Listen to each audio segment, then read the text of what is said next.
ओम जय श्री जगन्नाथ।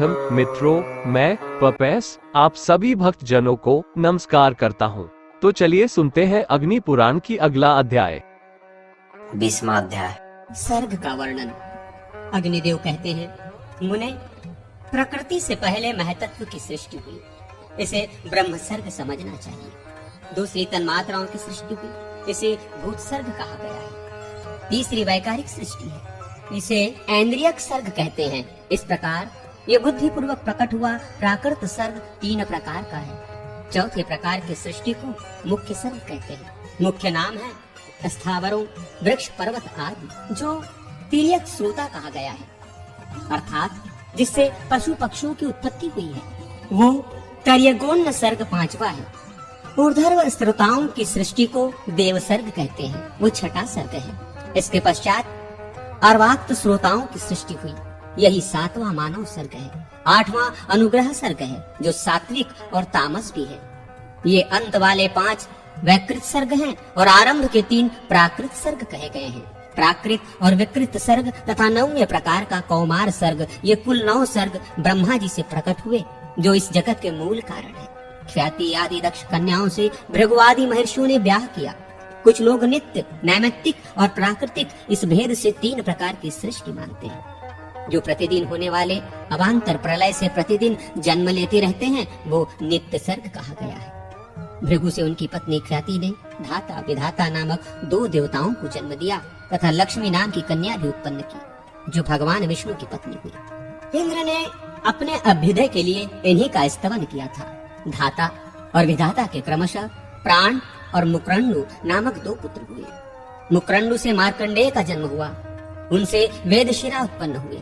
मरीचि के संभूति के गर्भ से पौर्णमास नामक पुत्र हुआ और अंगिरा के स्मृति की गर्भ से अनेक पुत्र तथा सीनी वाली कुहु, राका और अनुमति नामक 4 कन्याएं हुई। अत्रि के अंश से अनसुईया ने सोम, दुर्वासा और दत्तात्रेय नामक पुत्रों को जन्म दिया। इनमें दत्तात्रेय महान योगी थे।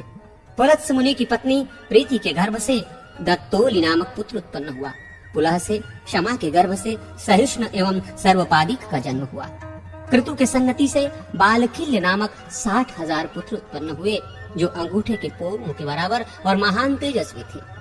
वशिष्ठ से ऊर्जा के गर्भ से राजा, गात्र, ऊर्ध्व बाहु, सवन, अनध, शुक्र और सुतपा, ये 7 ऋषि प्रकट हुए।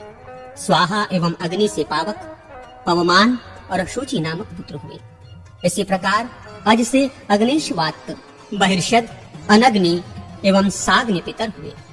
पितरों से स्वाधा के गर्भ से मेना और वैधारिणी नामक 2 कन्याएं हुई।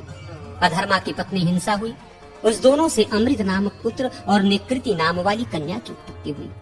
इन दोनों ने परस्पर विवाह किया और इनसे भय तथा नरक का जन्म हुआ। क्रमशः माया और वेदना इनकी पत्नियां हुई। इनमें से माया ने भय के संपर्क से समस्त प्राणियों के प्राण लेने वाले मृत्यु को जन्म दिया और वेदना ने नरक के संयोग से दुख नामक पुत्र उत्पन्न किया। इसके पश्चात मृत्यु से व्याधि, जरा, शोक, तृष्णा और क्रोध की उत्पत्ति हुई। ब्रह्मा जी से एक रोता हुआ पुत्र हुआ, जो रुदन करने के कारण रुद्र नाम से प्रसिद्ध हुआ।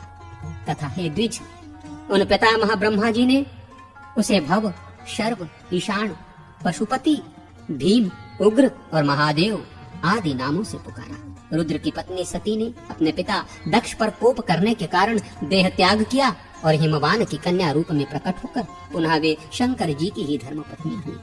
किसी समय नारद जी ने ऋषियों के प्रति विष्णु आदि देवताओं की पूजा का विधान बतलाया था। स्नान आदि पूर्वक की जाने वाली उन पूजाओं का विधिवत अनुष्ठान करके स्वयंभू मनु आदि ने भोग और मोक्ष दोनों प्राप्त किए थे।